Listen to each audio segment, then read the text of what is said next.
Hello students, आज हम पढ़ेंगे पाठ 12 उड़न परी हिमा दास।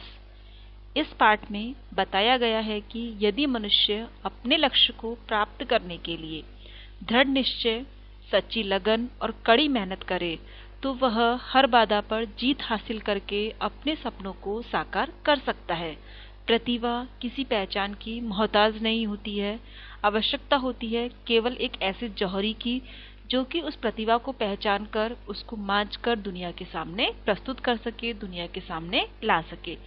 यही समझाना इस पाठ का उद्देश्य है। इस पाठ में बताया गया है उड़न परी हिमा दास के बारे में। 14 जुलाई 2018 फिनलैंड के टाम्पेड स्टेडियम पर धान के खेतों में दौड़ लगाने वाली हिमा दास जब अंडर ट्रैक स्पर्धा के ट्रैक पर कुलाचे भर रही थी तो इतिहास लिखे जाने का समय तय हो रहा था। रेस के 35वें सेकंड तक हिमा ट्रैक पर बढ़त बनाए रखने वाले टॉप 3 एथलीट में न थी, लेकिन उसके बाद उन्होंने ऐसी जादुई रफ्तार पकड़ी कि सबको पीछे छोड़ते हुए 51.46 सेकंड में 400 मीटर की दूरी तय करके उन्होंने इतिहास रच दिया। और इसी के साथ हिमा दास IAAF विश्व अंडर 20 एथलेटिक्स चैंपियनशिप की 400 मीटर दौड़ स्पर्धा में स्वर्ण पदक जीतकर विश्व एथलेटिक्स चैंपियन की ट्रैक स्पर्धा में स्वर्ण पदक जीतने वाली पहली भारतीय महिला बन गई। हिमा दास ने स्वर्ण पदक जीतकर विश्व एथलेटिक्स चैंपियन की ट्रैक स्पर्धा में अपना स्वर्ण पदक जीता। नेता, अभिनेता, खेल जगत की प्रसिद्ध हस्तियों और आम खेल प्रेमियों ने मिलकर उनकी इस जीत का जश्न मनाया। सोशल मीडिया साइट्स पर बधाई संदेश भी उन्हें मिले। 18 वर्ष की उम्र में हिमा के इस प्रदर्शन को देखकर फ्लाइंग सिख मिल्खा सिंह भावुक हो गए। एक अखबार से बातचीत के दौरान उन्होंने बताया कि जैसे ही वे जीती मैं खुशी से उछल पड़ा। मेरे मुंह से निकला, जिंदा रहे मेरे पुत्र, पुत्र तू देश का नाम रोशन कीता। जीता रहे मेरे पुत्र, पुत्र तूने देश का नाम रोशन कर दिया। इस प्रकार के शब्द फ्लाइंग सिख मिल्खा सिंह के मुंह से हिमा दास के लिए निकले। 9 जनवरी 2000 को असम के नौगांव जिले के एक छोटे से गांव ढींग में रंजीत और जोनाली दास के घर जन्मी हिमा बहन भाइयों में सबसे छोटी है। उनके पिता एक साधारण से किसान हैं जो कि चावल की खेती पर अपना गुजारा करते हैं।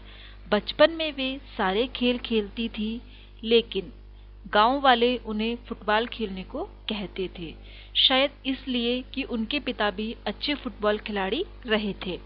न हिमा और न ही परिवार के किसी सदस्य ने एथलेटिक्स को कभी तवज्जो अर्थात उसे महत्व दी।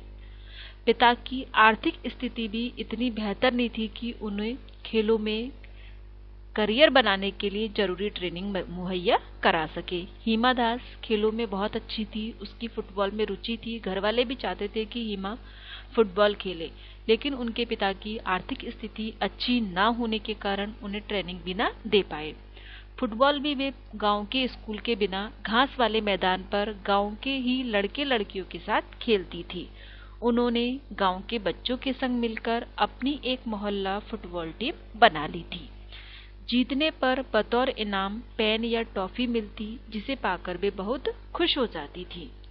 बाद में वे जिला स्तर पर खेलने लगी। इनाम में 100 या 200 रुपए मिलने लगे। हिमा के लिए यह इनामी राशि बहुत बड़ी थी। वे फुटबॉलर बनने का सपना देखने लगी। वे चाहती थी कि नेशनल फुटबॉल टीम में उन्हें मौका मिले। जिला स्तर के टूर्नामेंट के दौरान उनके व्यायाम खेल टीचर ने देखा कि यह लड़की बहुत तेज दौड़ती है। उन्होंने हिमा को धावक बनने की सलाह दी। हिमा फुटबॉल खेलती थी, लेकिन साथ ही वह बहुत अच्छा दौड़ती थी। तब फुटबॉल को अलविदा कहकर वे एथलेटिक्स की व्यक्तिगत स्पर्धा में हाथ आजमाने लगी।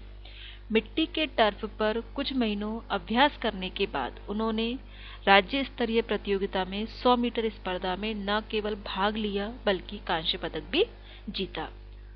जनवरी 2017 में हिमा गुवाहाटी में एक कैंप में ट्रेनिंग के लिए गई।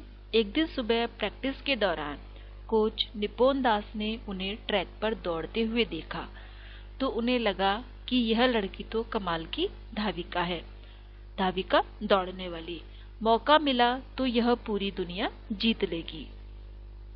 जैसा कि हमने पाठ में शुरू में उद्देश्य में पढ़ा था कि प्रतिभा मनुष्य के अंदर होती है, लेकिन उसको पहचानने वाला जौहरी होना चाहिए जो कि उसकी प्रतिभा को निखार सके, मांझ कर दुनिया के सामने ला सके। यहाँ पर भी ऐसा ही हुआ। कोच निपोन दास ने हीमा की जो प्रतिभा थी उसको देखा और उसे जौहरी समझकर, अपने आप को जौहरी मानकर उनकी प्रतिभा को पहचाना और दुनिया के सामने निखारा, उसको दुनिया के सामने वे लेकर आए। बस फिर क्या था, उन्होंने हीमा को ट्रेनिंग देने की ठान ली। हीमा के पिता बेटी को ट्रेनिंग दिलाने को तो राजी थे, पर समस्या उनके साथ खर्चे की थी। उन्होंने कोच निपोन दास से कहा कि वे हीमा के बाहर रहने और खाने पीने का खर्चा नहीं उठा सकते, पर कोच को तो हीमा में असीम संभावनाएं दिख रही थी। वे चाहते थे कि देश को बेहतरीन खिलाड़ी मिले, इसलिए उन्होंने स्वयं ही सारा खर्च उठाने का निश्चय किया और हीमा को गुवाहाटी ट्रेनिंग सेंटर ले आए। Thank you.